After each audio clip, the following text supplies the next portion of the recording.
My name's Mike, I'm 42, and up until recently, I thought I had a pretty decent life. A loving wife, Liz, and a 16-year-old son, Josh, who's the center of my world. I work in IT and Liz, well, she's always been a bit of a firecracker, sharp, witty, and definitely not someone you'd want to cross. But she's my wife, and we've been through a lot together over the years. Our son Josh goes to a private school. We made a lot of sacrifices to get him in there because Liz was adamant about giving him the best education possible. We both agreed it was worth every penny, but lately, I've been wondering about more than just the cost of the tuition. You see, there have been a lot of weird things happening in our marriage lately. At first, I didn't think much of it. Every couple has rough patches, right? I'm no stranger to arguments or the silent treatment, but this time, things just felt different. It started small. Liz seemed more distant, but whenever I asked, she'd brush me off, saying she was just stressed from work. She's in real estate, which has always kept her busy, but this was new. She started staying out later, claiming she had networking events or property showings that ran late. I didn't think too much of it, I mean, that's the nature of her job. But then, there was this one night when she didn't come home until after midnight. She told me she was meeting with a big client, trying to close a major deal. I believed her. Why wouldn't I? This is Liz we're talking about, my wife of 17 years. But something in my gut told me that there was more going on. I ignored it. I didn't want to seem like the paranoid husband. I didn't know it then, but that was the beginning of something much darker. And now, well, now I'm sitting here, trying to piece together how everything went so wrong. I'll share more as I go, but for now, this is just the start of the unraveling.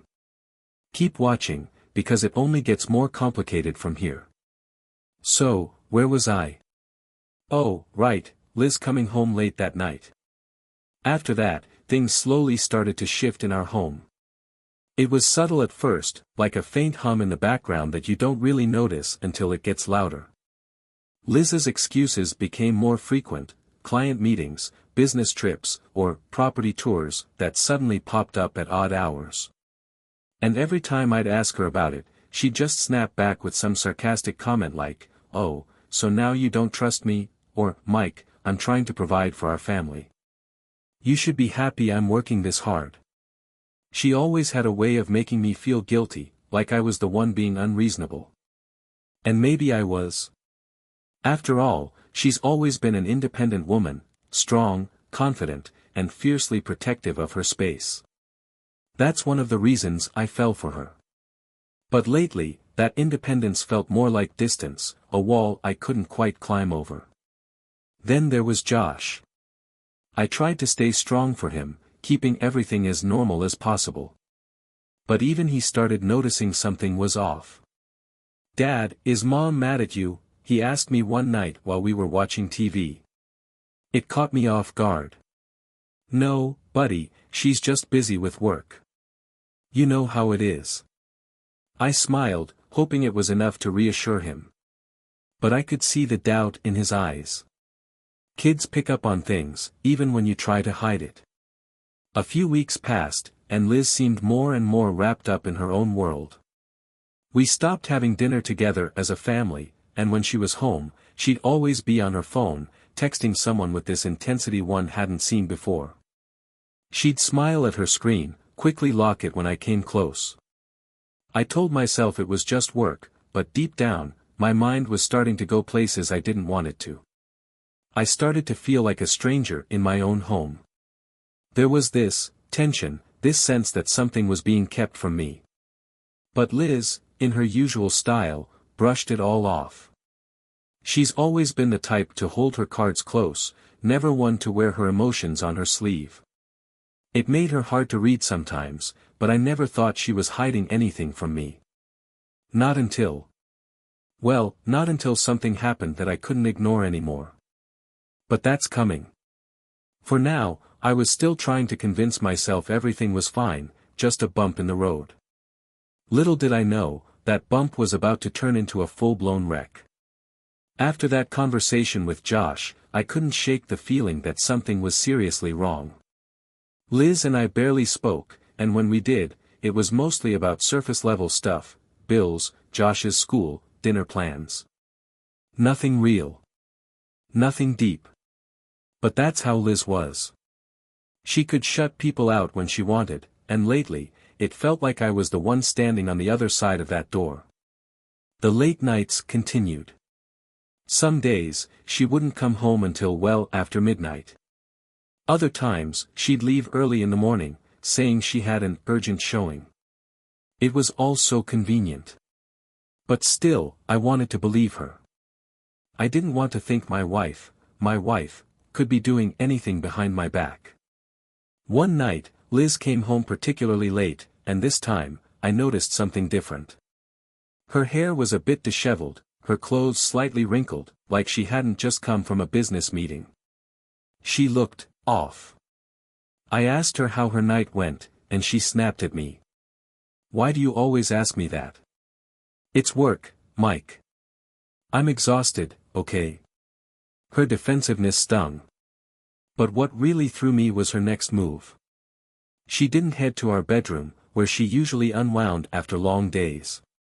Instead, she went straight to the shower, without so much as a glance in my direction. Now, I'm not the suspicious type, but something about that felt wrong. Almost too clean, if you know what I mean. I stayed up that night, replaying the last few months in my head. All the late nights, the distant looks, the phone calls she took in private. I could feel the doubts creeping in. But at the same time, I felt guilty for even thinking it. This was Liz. The woman I'd built a life with. Surely, there had to be an explanation. Maybe work was just overwhelming. Maybe she really was trying to bring in more money for Josh's school, for our future. The next morning, I found myself doing something I never thought I'd do. I checked her phone. She had left it on the kitchen counter while she was upstairs getting ready. I knew it was wrong, but the pull was too strong. I unlocked it and scrolled through her messages. Nothing. Everything looked normal. Conversations with clients, some chats with her friends, all clean. Too clean. It was as if she'd scrubbed her phone of anything remotely personal. And just when I was about to give up and feel like an absolute idiot for even checking, a text came in. It was from a number I didn't recognize. All it said was, "Miss you already." My heart dropped into my stomach. I couldn't breathe for a second. I stared at the screen, trying to process what I was seeing. Miss you already? Who the hell was this? And why was someone texting my wife like that? Before I could even think about responding, Liz came downstairs. I panicked, quickly locking her phone and pretending to scroll through mine. She gave me a look, almost like she knew I had been up to something. But she didn't say a word. Just grabbed her phone, smiled, at whatever she saw on the screen, and left the house like nothing was wrong. That smile haunted me all day. That text, "Miss you already," kept replaying in my head like a broken record. Every time I thought about it, my stomach twisted. Who was this person? What did they mean by that? I tried to rationalize it. Maybe it was harmless. Maybe it was just a friend, some inside joke I didn't understand. But let's be real, who texts "miss you already" to a married woman at 7 a.m.? It didn't sit right. I spent the next few days in this weird state of denial. I tried to act normal, but it felt impossible. Everything Liz did suddenly seemed suspicious. The way she guarded her phone like a hawk, the long showers, the work calls that she took in the other room. It was like the ground beneath me was starting to crack, and I didn't know how to stop it. But then, I'd catch myself. "Mike, you're overreacting," I told myself. "Don't go making something out of nothing. After all, we'd been married for 17 years, had a kid, a house, a life together. I couldn't just throw all of that away over a weird text, right?" So I decided not to confront her. Not yet. I needed more proof, something undeniable. And I hated myself for even thinking that way. But Liz didn't make it easy. She was getting bolder. One night, she left for what she said was a late meeting. I offered to drive her, just to be polite, but she waved me off. "No need, I'll Uber," she said, with that same casual smile that made my skin crawl. After she left, I sat there staring at the empty space where her car usually was, feeling more helpless than ever. A few hours later, I heard the familiar sound of her pulling into the driveway. I checked the time, it was nearly midnight. She walked in, looking as put together as when she left, but there was something different about her. She was glowing, almost. Her cheeks were flushed, her hair slightly tousled, and she had this satisfied look on her face. I don't know how else to describe it, but if you've ever been in love, or been cheated on, you know the look. I wanted to ask her about the night, but my throat felt tight. Instead, she breezed past me with a quick, "It was a long one, I'm exhausted," and disappeared upstairs. I followed her up a few minutes later. I could hear the water running in the bathroom. I sat on the edge of the bed, staring at the closed door, and that's when it hit me, there was no way this was just a rough patch. There was no way this was just work stress. Something was happening, and I was too scared to admit it. I thought about going through her phone again, but I knew it'd be clean. Liz was too smart, too careful. And me? I was just stuck. I didn't want to believe my wife was capable of something like this. Not Liz. Not the woman I thought I knew. But then, as I lay there, staring at the ceiling, something else hit me. She hadn't mentioned anything about Josh's school lately. Usually, she was all over it, checking grades, meeting with teachers, always making sure he was doing well. But for weeks, there'd been nothing. No updates, no talk of his classes or his teachers. Especially not the principal. Our son's school had a principal who was new that year, Mr. Jeff Davidson. He was a sharp guy, charismatic, always involved with the parents and staff. He had taken over leadership of the school in a way that impressed everyone. But now that I thought about it, Liz had seemed a little too impressed with him. She'd bring him up in conversation, casually at first, talking about how great he was for Josh's education, how involved he was. Then, more and more, she'd drop his name into our talks about the school. "Oh, Jeff thinks Josh is doing really well," or "Jeff said there's a new program we should consider." I'd been so wrapped up in my own work that I hadn't noticed how frequently his name was coming up. The pieces were starting to fall into place, but I wasn't ready to connect them just yet. Not ready to face what could be waiting on the other side of this. But it was only a matter of time. The more I thought about it, the more Jeff Davidson's name echoed in my head. It wasn't just how frequently Liz mentioned him, it was how her face seemed to light up every time she did. And maybe it was just my paranoia, but I started to notice a certain fondness in her voice when she talked about him. Almost like she admired him a little too much. But what could I do? At this point, it was all just gut feelings and scattered thoughts. I had no proof, nothing concrete. Just that text, the late nights, and this nagging sense of dread. I still hadn't confronted her, and honestly, I didn't know how. What was I supposed to say? "Hey, are you cheating on me with our son's principal?" It sounded ridiculous even in my own head. But the thought wouldn't let me rest. Then one day, something happened that pushed me a little closer to the edge. Josh came home from school, unusually quiet. Normally, he's full of stories about his day, his friends, his teachers, the usual teenage drama. But that day, he just dropped his bag, said a quick, "Hey, Dad," and went straight to his room. I followed him up, knocking on his door softly. "Josh, everything okay?" There was a pause before he replied. "Yeah, just tired." That was it. No details, no explanations. Just tired. And I knew my son well enough to know when something was bothering him. I didn't push, though. Not yet. Maybe it was just school stress or typical teenage stuff, but I couldn't shake the feeling that whatever was going on with Liz was somehow spilling over into Josh's life too. Later that evening, as we were sitting down for dinner, I noticed Liz was in a particularly good mood. She was chatty, more animated than she had been in weeks. She even asked Josh about his day, which had become a rare occurrence lately. He gave her the same one-word answer he gave me, fine, and kept his head down. Liz didn't seem to notice, or maybe she just chose to ignore it.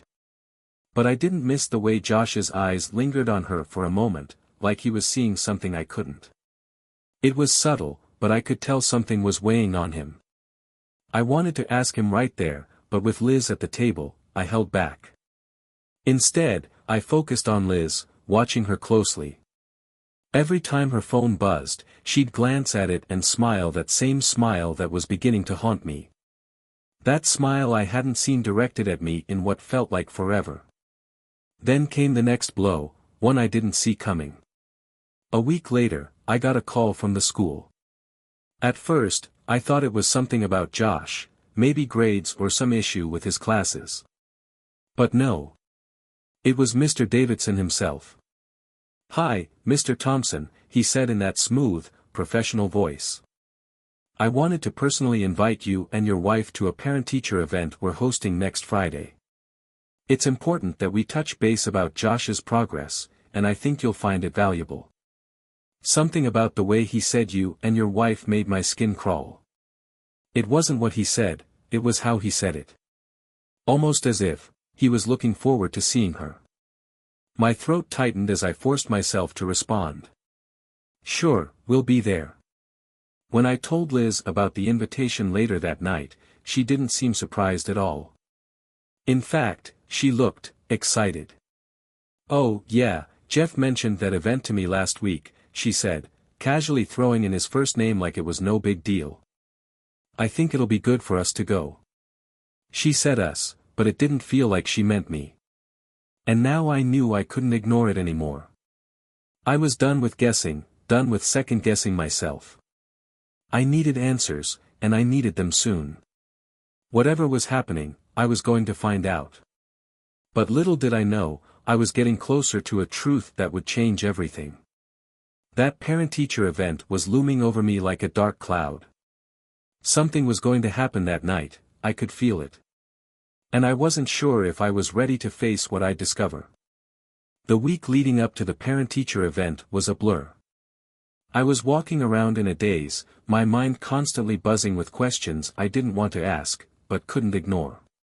Liz seemed oblivious to the tension, or maybe she was just good at hiding it. She was always good at hiding things. The more I thought about it, the more I realized how many things she kept from me. There were times in our marriage when I'd catch her in little lies, things like shopping trips she hadn't mentioned or lunches with friends that came out of nowhere. But I never pressed her on it. I trusted her. Looking back, I wonder if that was my first mistake. As the day of the event drew closer, I tried to focus on Josh. He still hadn't opened up to me about what was going on at school, and I didn't want to push him too hard, but something was clearly bothering him. I thought about asking him outright if he'd noticed anything strange between his mom and Mr. Davidson, but the last thing I wanted was to drag him into the middle of this, whatever it was. Liz, on the other hand, was in high spirits. It was as if the strain of the last few months had evaporated overnight. She was back to her chatty, confident self, laughing at dinner, texting constantly, and even humming to herself around the house. It should have made me feel better, like maybe we were turning a corner, but instead, it made me feel sick. I couldn't shake the feeling that her good mood had nothing to do with me, and everything to do with someone else. The night before the event, Liz seemed particularly eager to talk about it. "It'll be nice to see everyone from the school," she said casually, as if she hadn't been avoiding these kinds of gatherings for months. "And you'll finally get to meet Jeff in person. He's really turned the school around." Jeff. Again with the first name.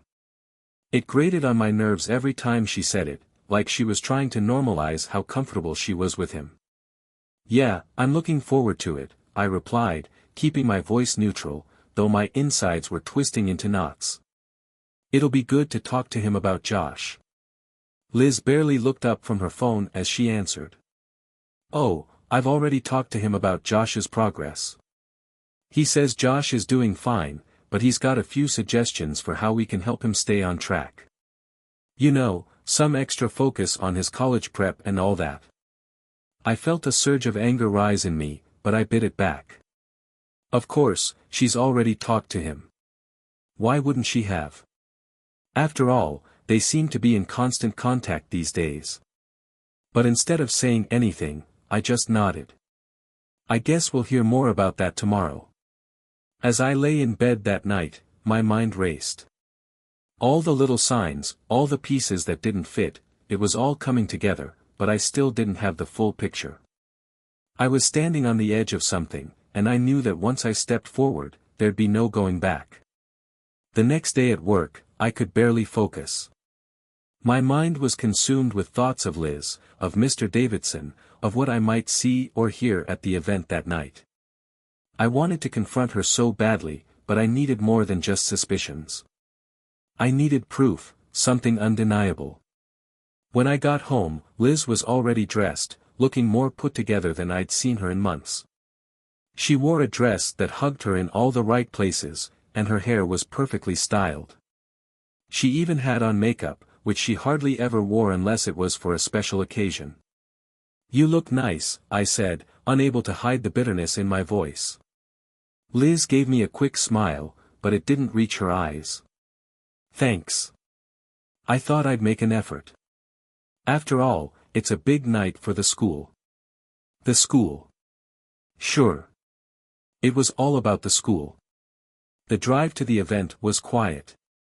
I tried to keep the conversation light, but Liz seemed more focused on her phone than on anything I had to say.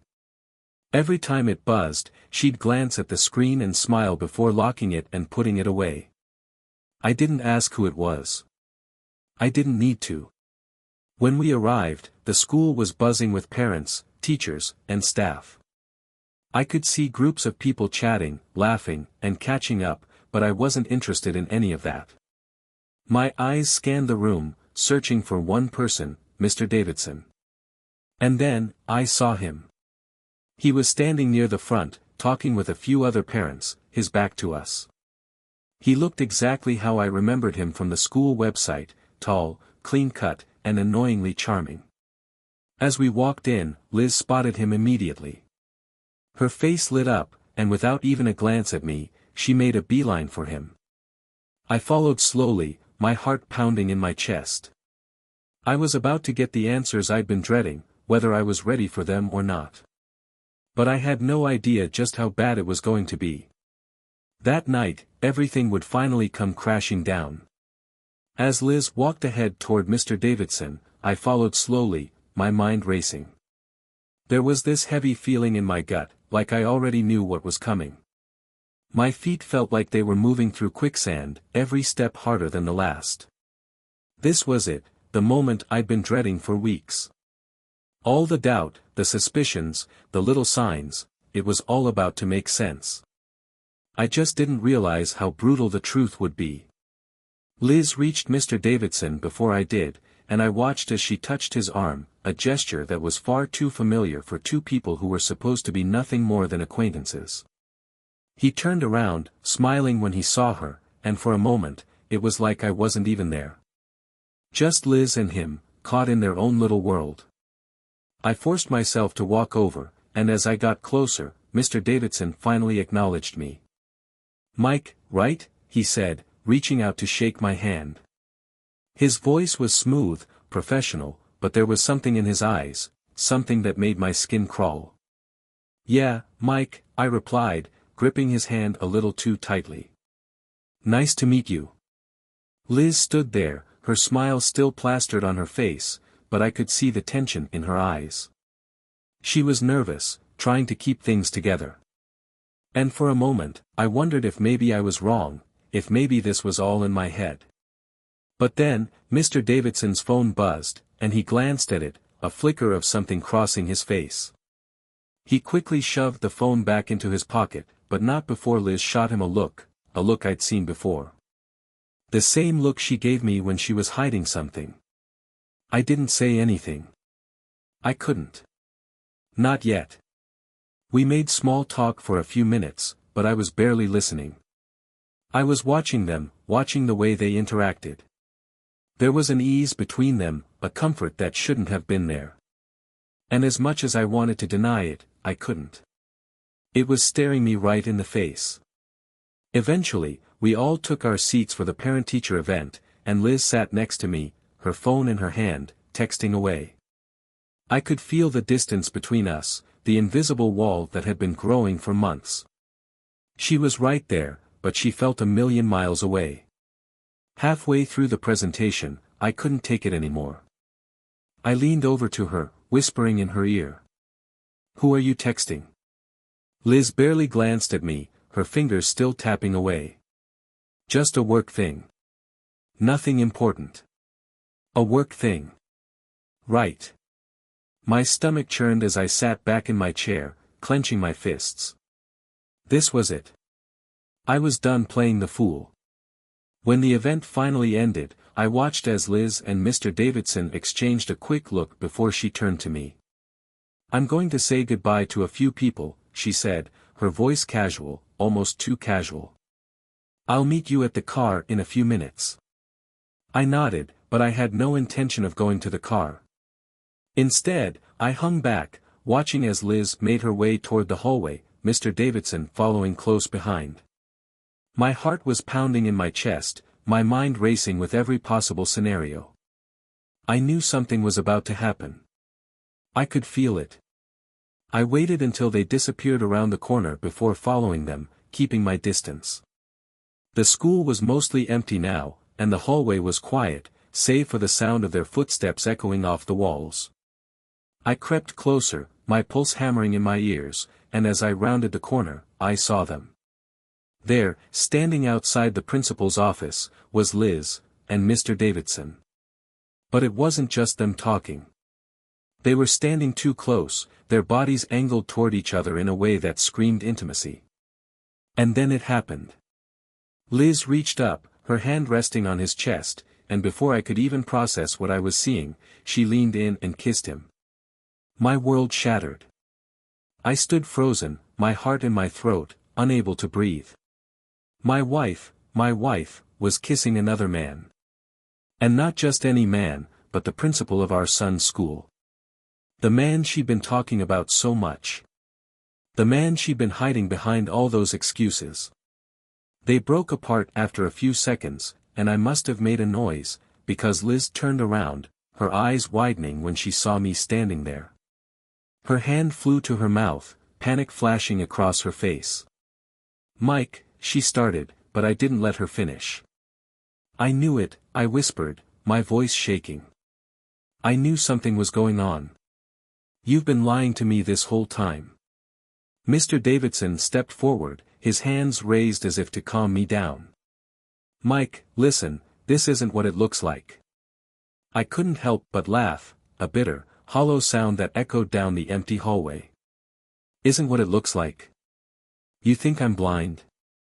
I just saw you too." Liz grabbed my arm, her eyes pleading. "Mike, please. Let's talk about this. It's not what you think."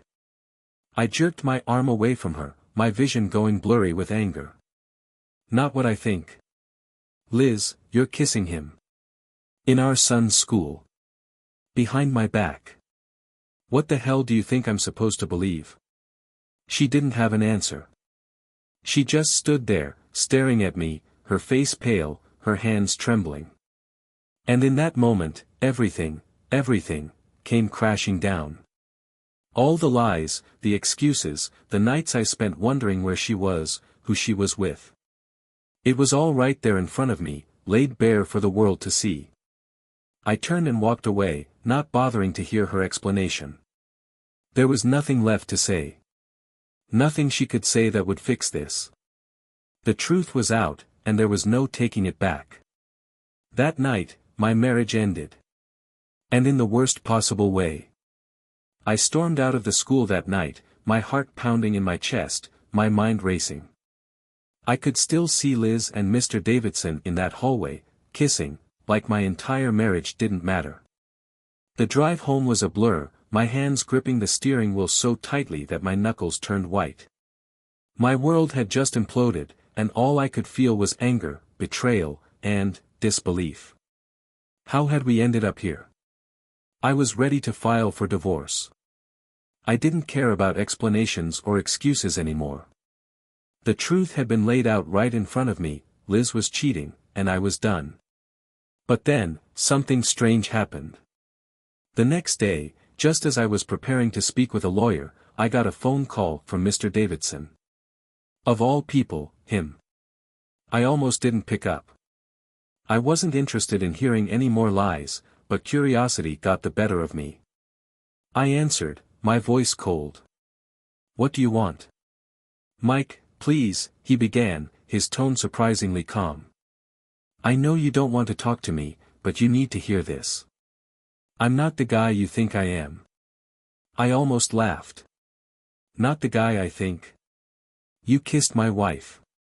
What the hell is there to explain? There was a pause, and then he spoke again. Yes, but not for the reasons you think.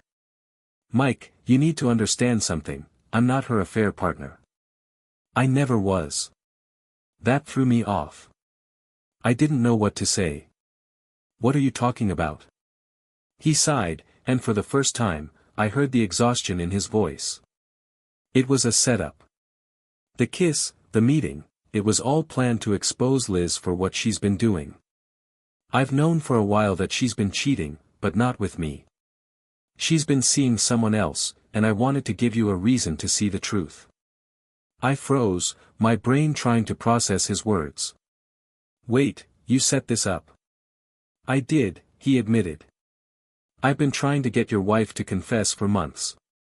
I didn't know how else to get you to see what was really happening. Liz is a master at hiding things, and she's good at covering her tracks. But I found out through some of the other staff members at the school that she'd been seeing someone outside of work. She was using me as a cover, pretending our meetings were for professional reasons. That kiss? I knew you'd see it. I made sure of it. My head was spinning. I couldn't believe what I was hearing. So, you kissed her just to catch her in the act. Why would you do that? Because I've seen too many people get hurt by lies like this, he said, his voice hardening. You deserve better, and frankly, I didn't want to be dragged into her mess.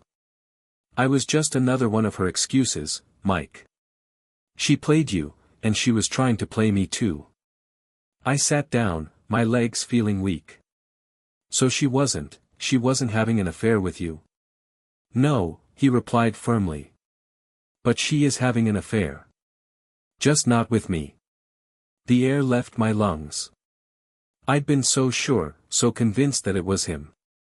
But now, this new reality was sinking in. Liz had been lying to me, not just about Mr. Davidson, but about everything. She'd been playing us both, using one lie to cover another. And the worst part? She thought she could get away with it. Mr. Davidson continued, I'm sorry you had to find out this way, but it was the only way I knew you'd believe it. Liz is good at covering her tracks, but I knew if you saw something firsthand, you'd start to question things. I don't know what to say, I muttered, still trying to wrap my head around everything. I'll send you what I've found, texts, emails, anything that proves what she's been up to, he said. I don't want to be involved in this any longer. I've already stepped down from the school. I'm done with her games. I sat there, speechless. Mr. Davidson was leaving the school because of this? He was walking away from everything just to expose the truth. Suddenly, the man I had been furious with the night before seemed different. He wasn't the villain I thought he was. After I hung up, I sat in silence for what felt like hours. Slowly, everything started falling into place, the late nights, the secrecy, the random business trips that never made sense. Liz had been living a double life, and I had been blind to it. She wasn't just having an affair, she was manipulating everyone around her to keep it hidden. That evening, I confronted Liz. I showed her the evidence Mr. Davidson sent me, messages to some guy I didn't even know. It all lined up with her late-night meetings and mysterious trips. She didn't even try to deny it this time. Her face went pale, and she looked down at the floor, defeated. "I'm sorry," she whispered, but the words felt empty, hollow. "I don't want your apology," I said, my voice colder than I'd ever heard it. "I want a divorce." She looked up at me, shocked. "Mike, please." "No," I interrupted. "I'm done. You've been lying to me for months, maybe longer. And now, I know the truth. You don't deserve another chance." In the days that followed, I filed for divorce. Liz had nothing left, no excuses, no lies to hide behind. She tried to make things right, pleading with me to reconsider, but there was no going back. I was done. Mr. Davidson left the school as promised, distancing himself from the chaos Liz had created. And as for Liz, she lost everything. Her lies had finally caught up with her, and there was no more hiding. No more manipulating. She was left with nothing. And me? I felt free for the first time in years. It was painful, no doubt about that, but in the end, I realized something: I deserved better. We all do. After filing for divorce, I thought I had uncovered the worst of Liz's lies. She'd been cheating, hiding things from me, manipulating everyone around her, and now, she was left with nothing. But as the dust began to settle, something still felt off. There was this nagging feeling in the back of my mind, like a puzzle piece was still missing. I didn't expect to find out what that missing piece was in the way I did. A few days after everything blew up, I got a call from Josh's school, not from Mr. Davidson, of course, but from a secretary who worked there. She sounded hesitant, like she didn't know if she should be telling me this. "Mr. Thompson," she began, "I just wanted to let you know, there's been some talk at the school. I don't mean to pry, but I think you deserve to know something." I sat up, my heart racing. "What kind of talk?" "It's about your wife," she said quietly. "Well, and the previous principal, Mr. Harris." I blinked. Mr. Harris? The guy who had run the school before Mr. Davidson. He'd retired a year ago, something about wanting to spend more time with his family. I hadn't given him much thought, especially after Mr. Davidson took over. But now, hearing his name sent a chill down my spine. "What about him?" I asked, already dreading the answer. The secretary hesitated for a moment before continuing. "There were rumors. Back when Mr. Harris was still the principal. Some of the staff noticed that your wife and Mr. Harris spent a lot of time together, private meetings, late-night events. But we all thought it was school-related. That's what they always said." My stomach dropped. "Are you telling me they were having an affair?" "I don't know for sure," she replied, her voice tight with discomfort. "But I think it's possible. Mr. Harris left suddenly, right after your wife started getting more involved in the school's events. And now, with everything that's come to light, well, some of us are starting to put the pieces together." I felt like the floor had been ripped out from under me. Mr. Harris? That old snake had been the one Liz was sneaking around with. All this time, I thought I had caught her with Mr. Davidson, but she had been playing me long before that. When I hung up the phone, I felt sick to my stomach. Liz had been cheating for longer than I ever realized. And the worst part? She had been doing it right under my nose, using our son's school as her personal playground. I couldn't believe it, couldn't wrap my head around the fact that this whole mess started with Mr. Harris, the man who had been the face of Josh's education for years. I needed to confront her again, but this time, I didn't feel anger. I just felt numb. When I sat down with Liz later that day, she knew something was coming. There was no more hiding, no more fake smiles or empty apologies. I looked her straight in the eyes and asked the question I already knew the answer to. Was it Mr. Harris? She flinched, like I had slapped her. Her eyes filled with guilt, but she didn't try to lie this time. Yes, she whispered. It was him. I closed my eyes, letting the weight of her confession sink in. How long? Before Mr. Davidson came to the school, she admitted, her voice trembling.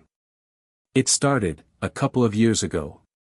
I didn't mean for it to happen, but it just did. And then he left, and I thought that would be the end of it. But you didn't stop, I finished for her. You found someone else. You kept going. Liz's face crumpled, and she started to cry, but her tears didn't move me.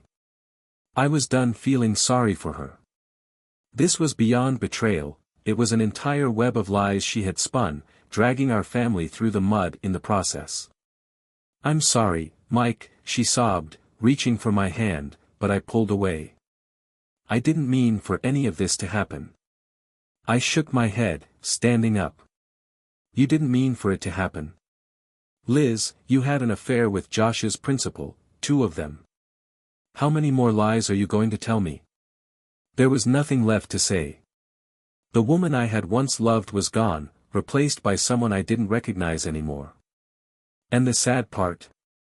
I didn't even care. I had already made up my mind to move forward with the divorce, but now, I felt a strange sense of relief. The full truth was finally out, and I was free of it.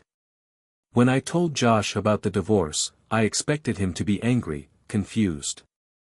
I braced myself for the questions, the pain it might cause him. But instead, when I sat him down and explained that his mom and I were splitting up, he surprised me. I know, Dad, he said quietly, his voice steadier than I expected. I figured something was going on. Mom hasn't been the same. And I don't want to live with her. I want to stay with you. His words hit me like a punch to the gut. My son, my only son, had already made up his mind. He had seen the cracks in our family long before I did, and now, he was choosing me. It was bittersweet, but in that moment, I realized something. Even though Liz had destroyed our marriage, I hadn't lost everything. I still had Josh. We talked for a long time that night. I told him the truth, everything I thought he could handle. He was mature for his age, but I could see the hurt in his eyes as I told him about Liz's affair. He didn't ask many questions, but I could tell he understood more than I wanted him to. In the end, I filed for full custody. Liz didn't fight me on it. She knew she had lost, not just me, but our son too. She was left with nothing, no family, no marriage, no more lies to hide behind. As for Josh and me, we started to rebuild. It wasn't easy, but we had each other, and that was enough. In time, the pain began to fade, and we both found a sense of peace in the wreckage Liz had left behind. Looking back now, I can see it all so clearly. Liz's lies, her betrayal, it was like a poison, slowly seeping into every corner of our lives. But in the end, the truth came out. And while it shattered the life I thought I knew, it also set me free. I'll never forget what happened. I'll never forget the woman Liz became. But I've moved on, and so has Josh. We're stronger now, in a way I never thought we could be. And as for Liz, she'll have to live with the choices she made. Alone.